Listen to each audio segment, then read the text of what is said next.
할렐루야! 할렐루야! 오늘도 주 앞에 전심으로 예배하는 우리 성도님들의 삶에 주님의 은혜와 사랑이 가득하시기를 축복합니다. 지난 8월 마지막 주 금요일에 제가 지난번에 오후 예배 설교 및 간증으로 섬겼던 안양 미문교회 목사님이 전화가 왔어요. 왜 전화가 왔냐면 신학 교수님들을 모셔서 이제 금토 주일인가 이렇게 3일 동안 사경회를 진행을 하는데 본당에 음향 콘솔이 안 켜진다는 거예요. 음향이 안 켜지는 거예요, 한마디로. 근데 교회가 꽤 커요. 상당히 커요. 제가 보기에는 300석 정도 되는 꽤 큰 교회인데 음향이 안 켜지니 이제 교수님을 모셔놓고 난리가 났지요. 그래서는 나가서 전도할 때 쓰는 조그마한 버스킹 앰프 하나 놓고 예배를 드린 거예요. 그 찬양팀도 그냥 없이 기타 하나 놓고 이렇게 사경회를 하고 금요일날 금요철 예배도 드리고 토요일날 또 사경회도 하고 주일 예배까지 그렇게 진행을 해야 되는 상황이었던 거죠. 그래서 저한테 제가 또 음향을 좀 전에 봐드리고 왔던 게 있어서 저한테 어떻게 해야 될까요? 음향을 좀 교체를 해야 될까? 아니면 이걸 수리해야 될까? 얘기를 하는 거예요. 근데 제가 지난번에 갔을 때 이 교회 음향 시설, 이 콘솔을 보니까 10년 전에 이제 교회 건축하고 들어갈 때 최고급으로 산 거예요. 요만해요. 얼마짜리게요? 5,300만 원짜리예요. 요 음향 기기 요게 5,300만 원짜리. 5,300만 원짜리. 그래서 제가 지난번 가서 음향을 좀 잡아드리려고 갔는데 모르겠어요. 정말 모르겠는 거예요. 그냥 대중적이지 않은 굉장히 비싼 브랜드라 잘 모르겠어요. 그래서 음향하는 후배에게 전화해서 물어보면 소리를 이렇게 잡아드렸는데 이걸 지금 수리를 해야 된다는 거예요. 그 수리를 하면 좋을지 사면 좋을지. 그 제가 뭐라고 했을까요? 삽시다. 가성비 정말 좋고 저렴하지만 성능 우수한 제품들이 많은데 제가 추천해드리는 걸 좀 사십시오. 왜냐하면 5,300만 원짜리를 놓고 음향을 만질 줄을 몰라서 목사님이 몇 년 동안 설교할 때 자기 목소리를 듣지 못하고 설교를 했대요. 5,300만 원짜리가 있으면 뭐하냐고. 소리가 안 들리는데 매 주일 1부에 맞추면 목이 다 쉬어서 2부에 때는 할렐루야 이러면 설교를 했다는 거예요. 그래서 이 기회에 바꿉시다. 그래서 우리 교회에 있는 저 모델이 X32 콤팩트라는 모델인데 그 풀버전 모델을 제가 추천해드렸어요. 마음이 아프다고 해야 될지 뭐냐면 지금 코로나 때 우리가 저 믹서를 샀잖아요. 근데 지금 코로나 이전 가격으로 다시 내려왔어요. 우리가 저거 280만 원 주고 샀는데 지금 170만 원밖에 안 해요. 마음이 아프지만 어떡하겠어요. 판매자가 그렇게 하겠다는데. 그래서 풀버전이 269만 원인 것밖에 안 해요. 이만한 게.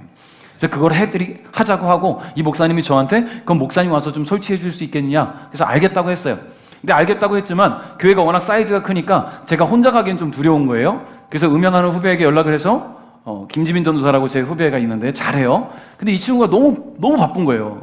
대학 교수다 보니까 학교 스케줄 너무 바쁘고 시간을 낼 수 없어서 목사님이 그럼 3주 안에라도 좀 해주시면 좋겠다. 그 말씀하시는데 그럼 3주 동안은 어떻게 하시겠냐 했더니 지금처럼 앰프 하나 놓고 써야죠 하는데 제 마음이 너무 마음 아픈 거예요. 주일마다 그렇게 어떻게 예배드립니까? 그래서 급히 이제 천안에 제 친구가 음향 이제 설비도 하고 시공도 하고 엔지니어로 일하고 있는 제 대학 동기가 있어요. 연락을 했습니다. 급하게. 그리고 그 친구하고 시간을 맞춰서 그 친구가 장비를 아예 갖고 오고 설치하는 걸로 했어요.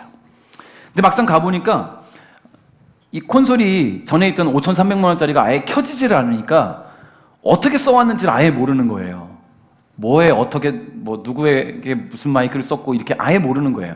그래서 애초에 선을 다 빼고 다 꽂고 하나 다 찾아야 되는 거죠. 하나하나. 저희가 6시쯤 밥 먹고 시작했는데 새벽 3시에 끝났어요. 제 친구는 저에게 있는 거 그냥 꾹꾹 하면 1시간 하면 끝내겠네 하고 와서 새벽 3시까지 일하고 갔어요. 제 친구한테 참 미안했는데 너무 감사했던 것은 제가 그래도 개척교회 한 11군데 음향을 도와드리면서 나름 꽤 자신 있다고 했는데 그 친구 하는 걸 보면서 저는 명함도 못 내미는 나는 가짜였구나 라는 생각이 들었습니다. 왜냐하면 저는 이게 다 꼬여 있으니까 하나 찾아야 되니까 막 막막한 거예요. 어떻게 될지 모르겠는 거예요. 근데 친구가 뭐라고 하냐면 괜찮아. 하나씩 체크하면 다 나와. 업자다운 발상이에요. 그죠? 하나씩 체크하면 다 나와. 그렇게 하나씩 다 체크하고 다 찾아내고 소리 다 잡아드리고 그리고 새벽 3시에 만족하는 소리를 잡아내고 끝냈어요. 자, 진짜 앞에서는 가짜가 드러나더라고요.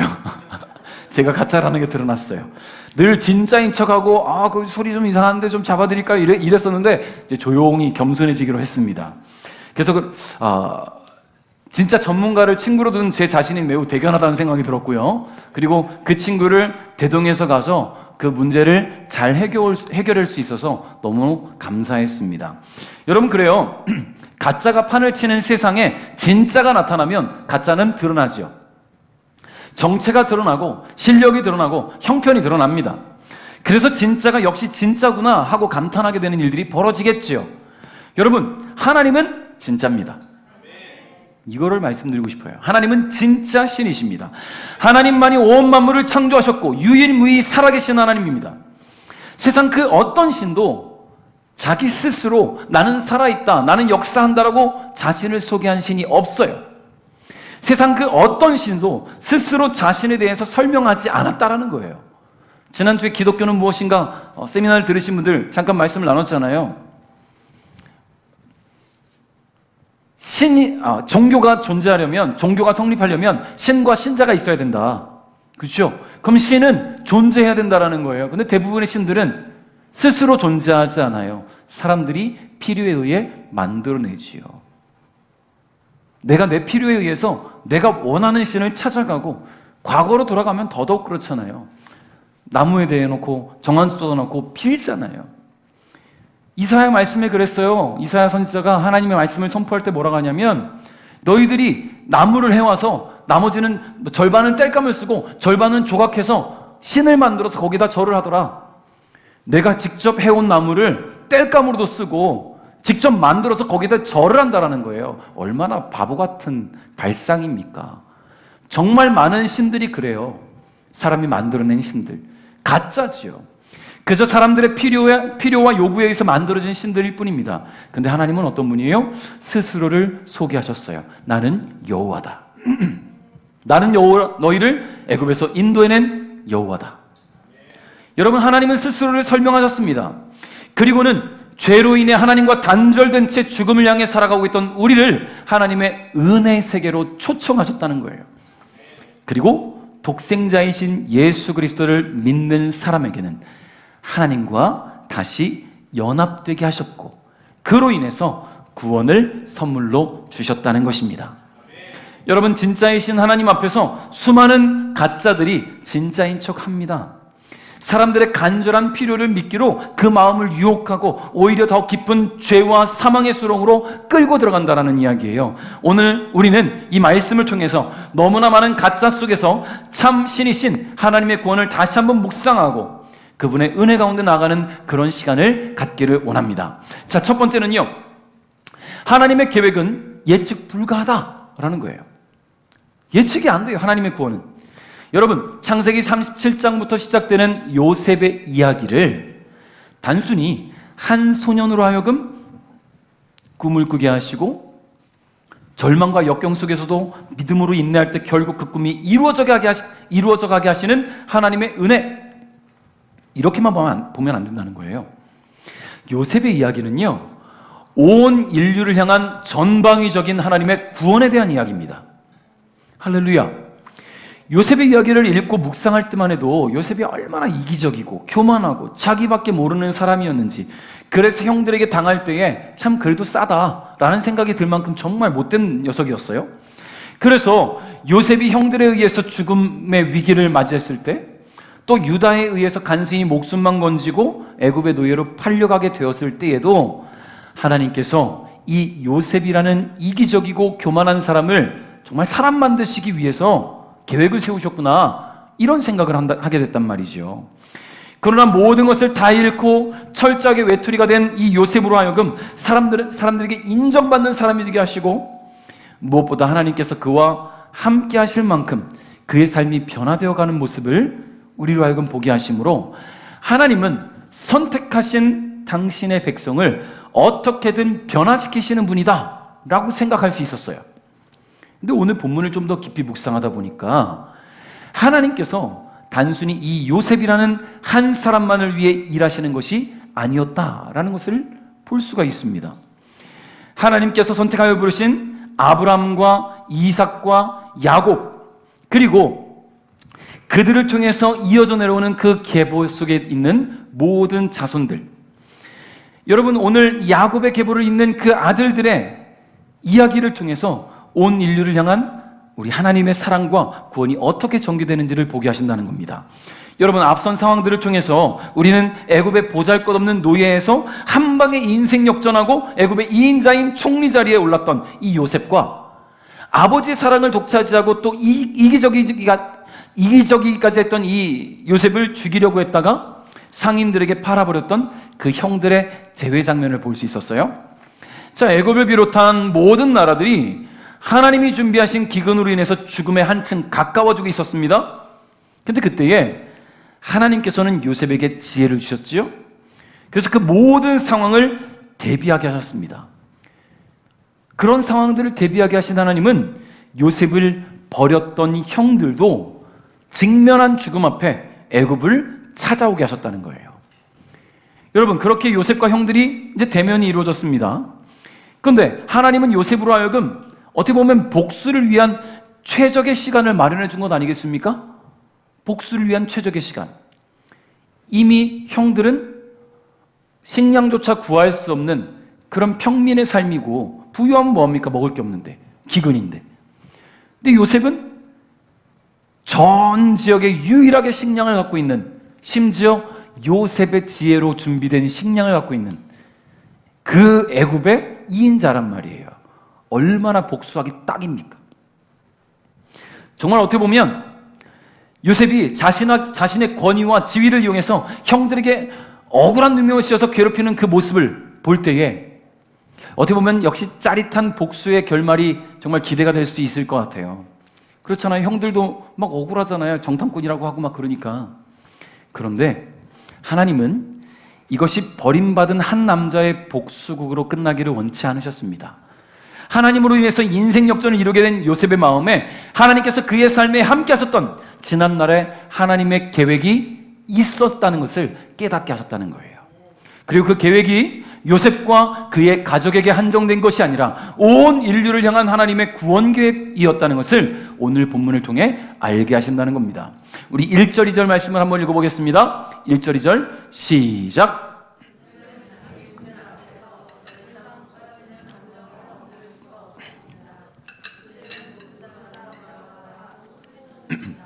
형들만 남게 되자 요셉은 자기가 누구라는 것을 말했습니다. 요셉이 너무 크게 소리내어 울었기 때문에 이집트 사람들도 모두 그 소리를 들었습니다. 그리고 왕궁의 신하들도 그 소리를 들었습니다. 아멘.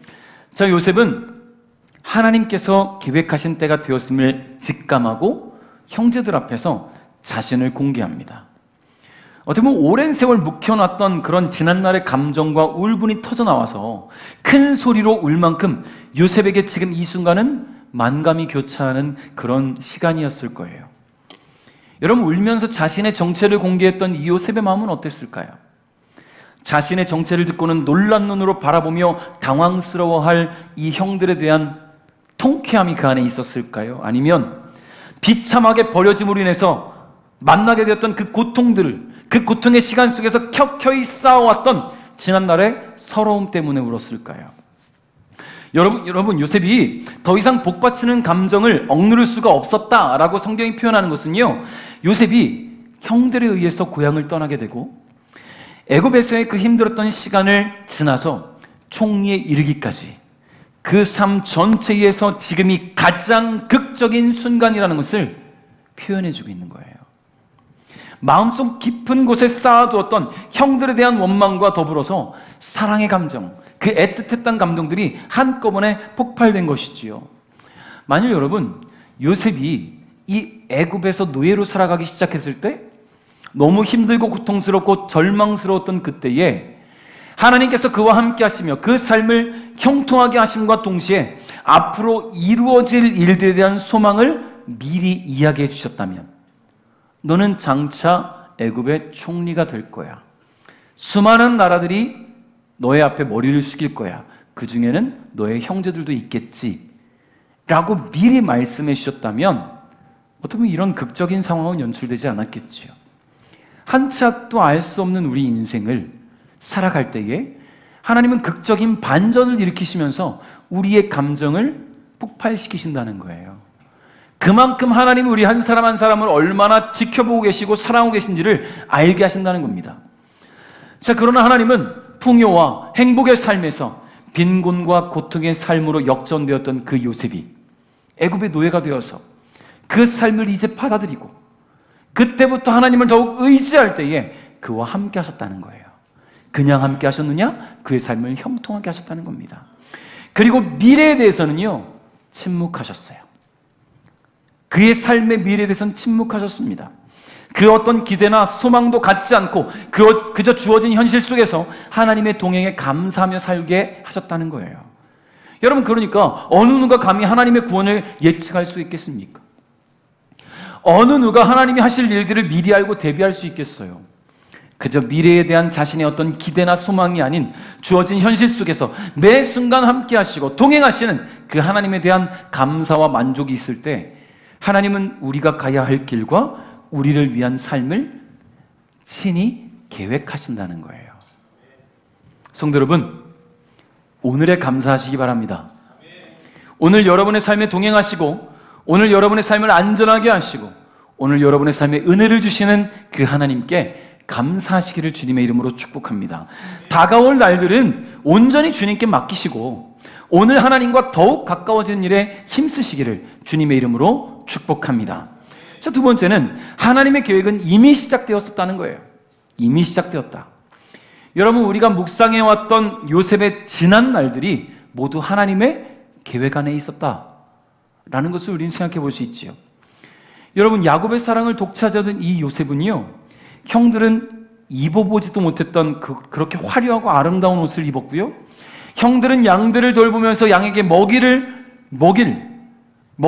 그 풀을 찾아서 먼 지역까지 오가는 그런 고된 일을 하고 있을 때에 요셉은 어땠어요? 늘 아버지 옆에서 아버지랑 대화 나누고 아버지의 사랑을 받으면서 편안한 삶을 살았다는 거예요. 그런데 생각해 보세요. 어느 날 아버지 야곱이 요셉으로 하여금 세겜에서 양을 치고 있는 형들이 잘 있는지 보고 와라, 뜬금없는 명령을 하세요. 세겜까지는 무려 100km나 떨어진 곳이란 말이지요. 여러분, 너무 뜬금없어요.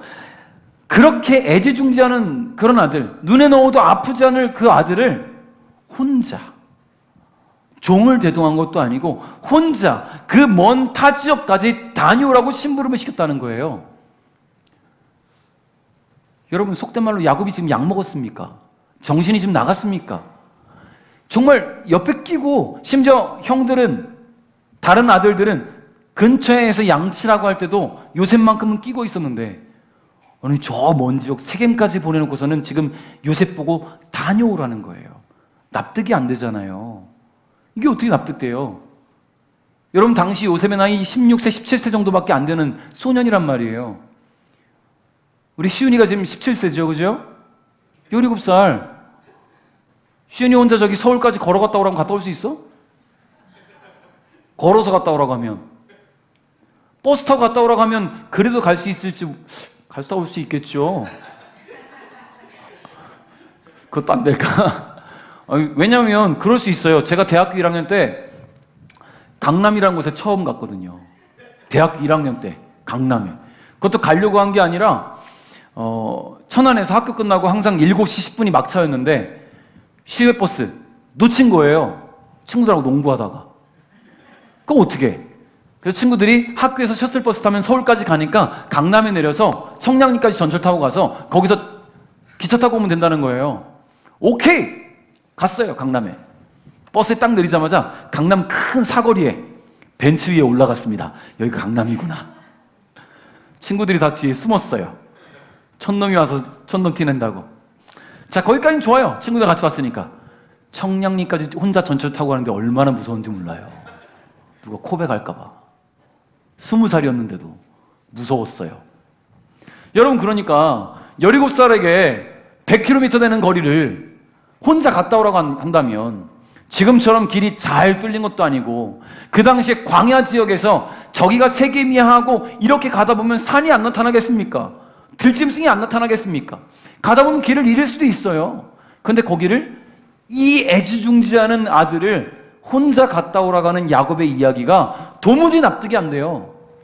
말도 안 된다는 거예요. 그런데 이것이 하나님의 계획이었다라고 말한다면 납득이 되죠.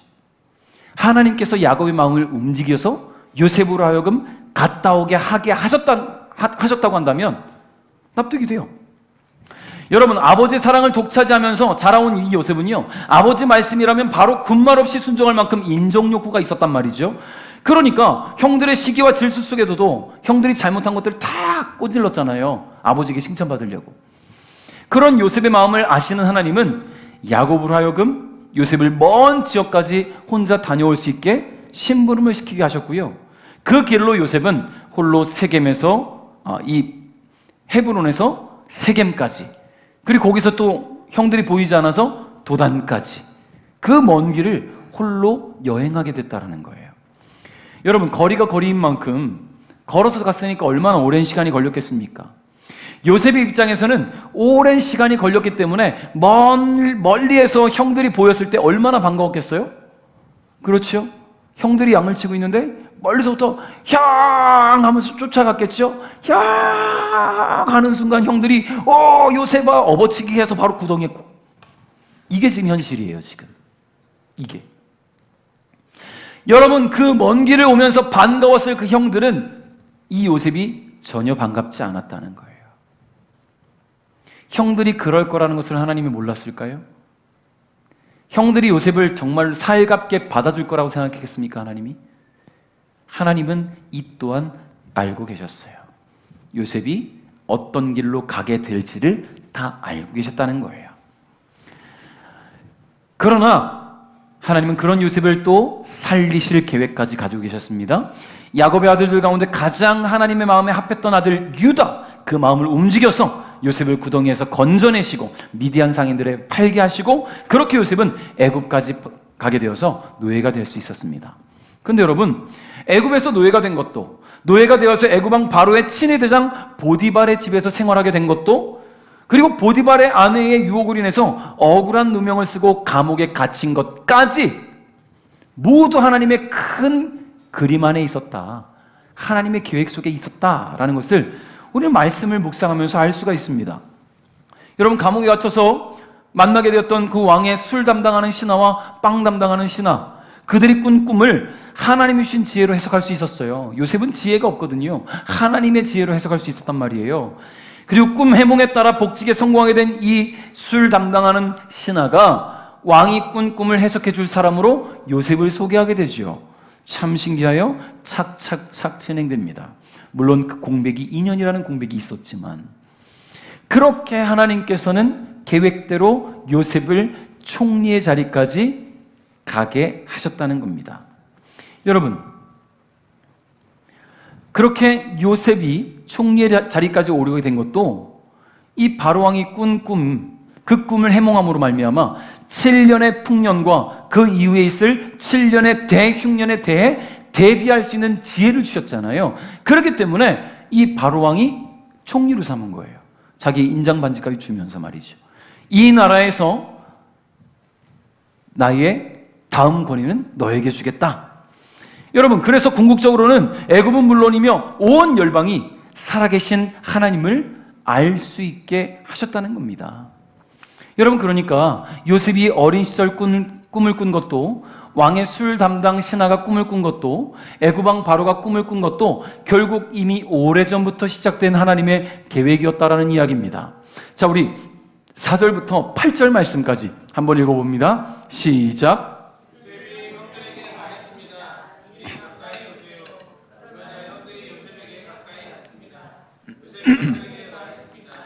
내가 여러분의 동생 요셉입니다. 형들이 이집트에 노예로 팔았던 바로 그 요셉이란 말이에요. 하지만 이제는 염려하지 마세요. 저를 이곳에 판 일로 마음 아파하지 마세요. 하나님께서 저를 형님들보다 먼저 이곳으로 보내셔서 사람들의 생명을 구하게 하신 것이니까요. 벌써 2년 동안 땅에서는 식물이 자라지 않고 있어요. 더구나 앞으로도 5년 동안은 심지도 못하고 거두지도 못할 것입니다. 그래서 하나님께서는 형님들과 형님들의 자손이 살아남도록 하려고 저를 먼저 이곳에 보내신 것이에요.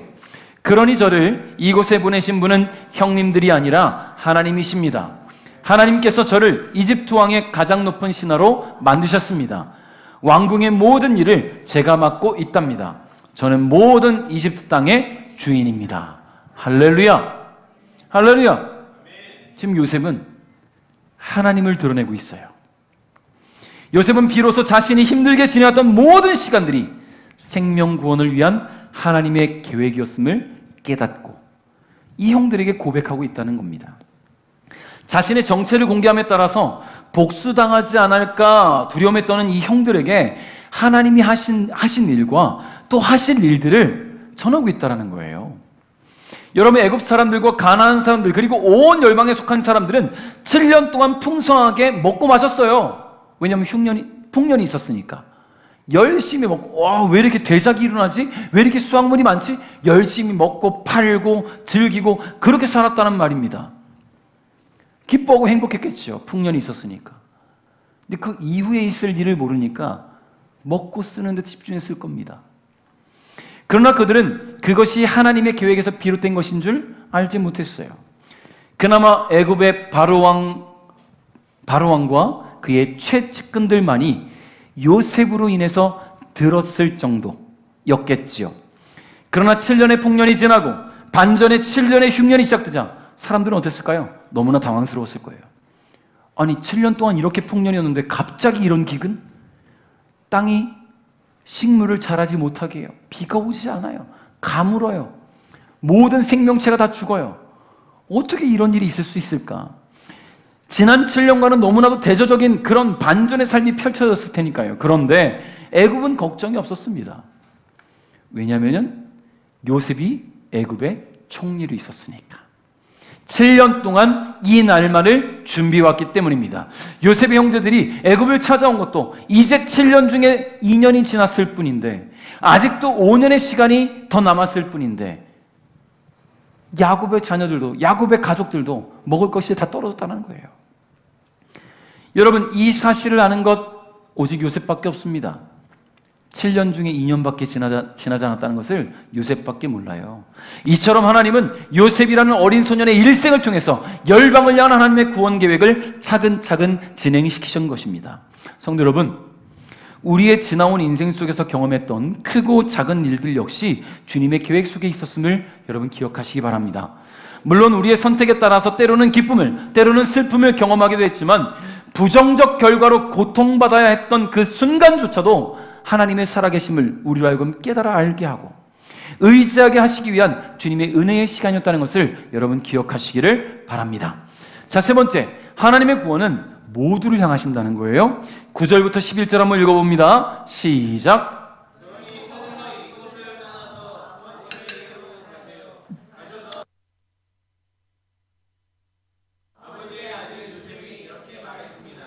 하나님께서 저를 온 이집트의 준리로 만드셨습니다.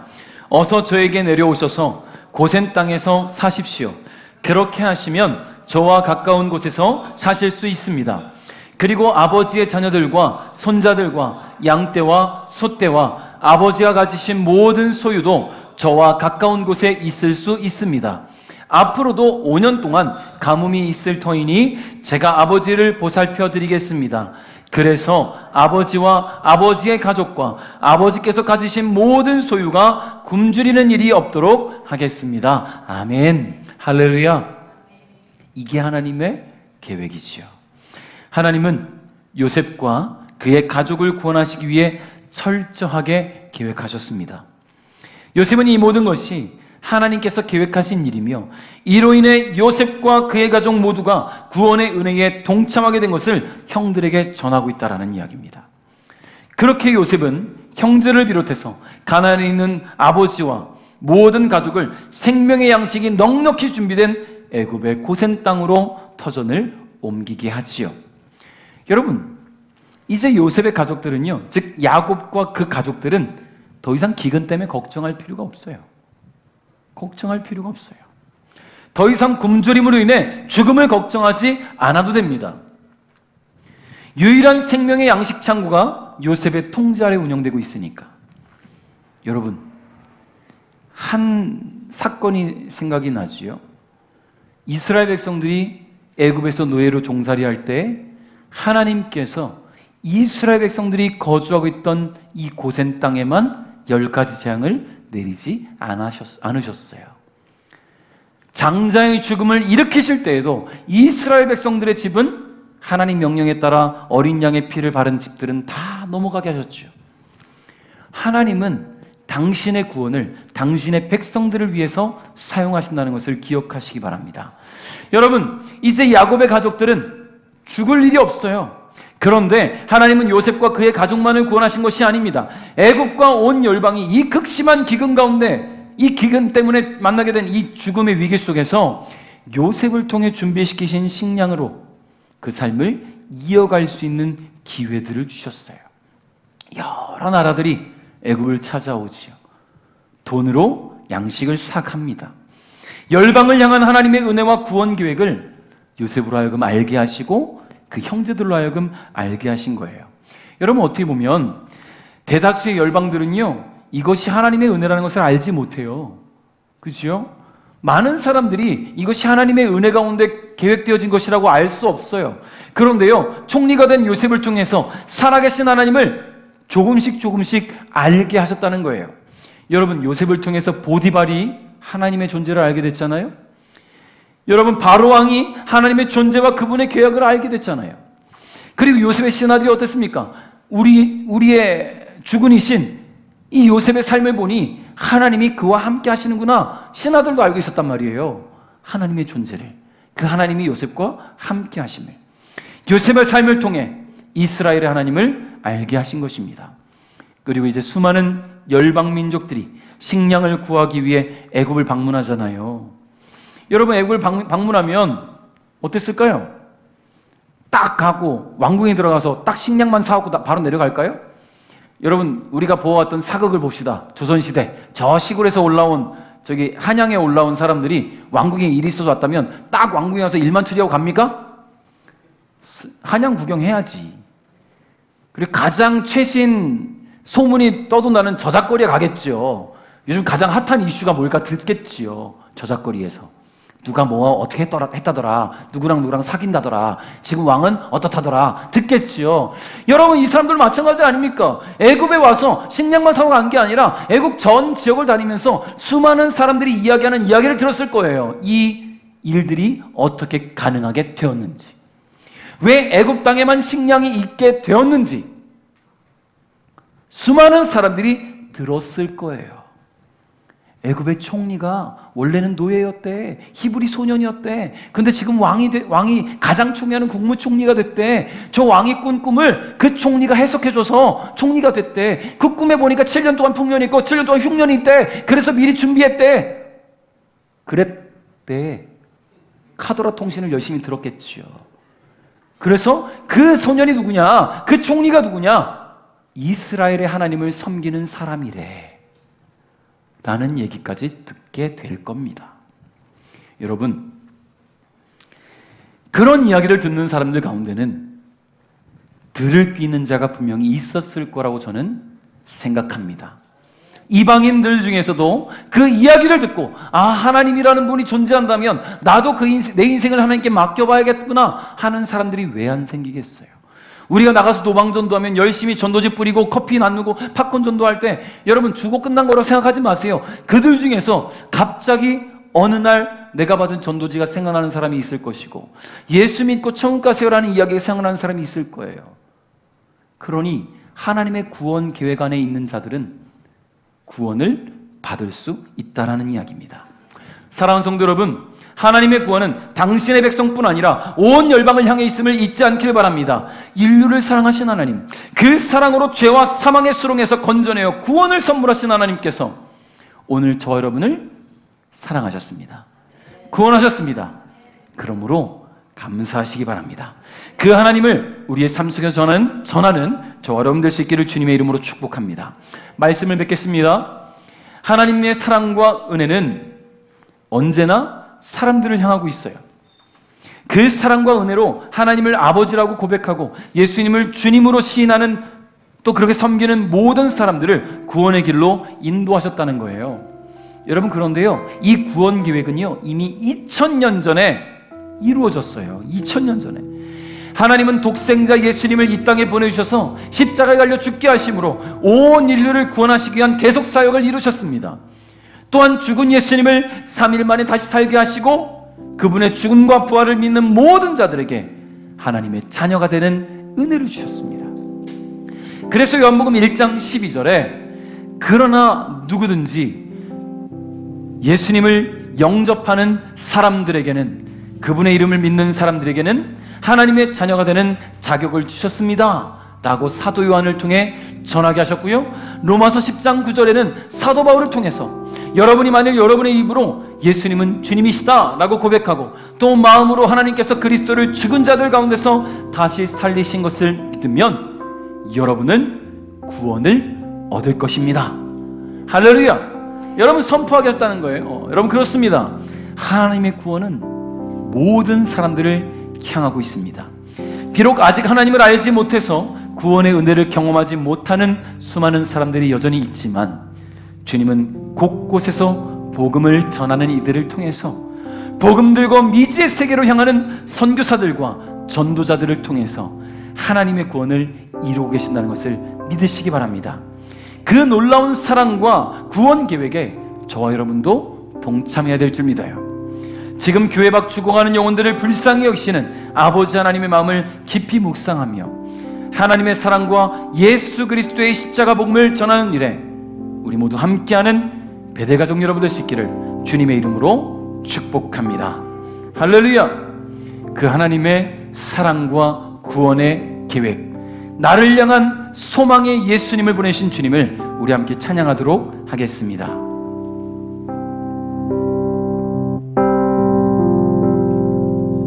깊은 절망의 수렁 가운데 주님께 닿을 수 없던 우리, 어두운 밤중에 하늘을 향해 주의 길을 나 부를 때 어둠을 뚫고 오신 주 사랑 나의 절망 거두셨네. 주님의 공로 다 이루셨네. 주 예수 나의 산소망. 그 누가 주의 자비를 따라 한없는 은혜 증량할까. 영광을 떠나 이 땅에 오신 죄가 되신 주 예수, 주의 십자가 내게 말하네. 영원히 난 용납됐네. 아름다우신 왕 나는 주의 것 그리스도 나의 산소망. 할렐루야. 할렐루야. 주를 찬양하여라. 할렐루야. 자유케 하셨도다. 죄의 저주 끊으신 주께 구원이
영찬 선포 사망은 무너졌도다.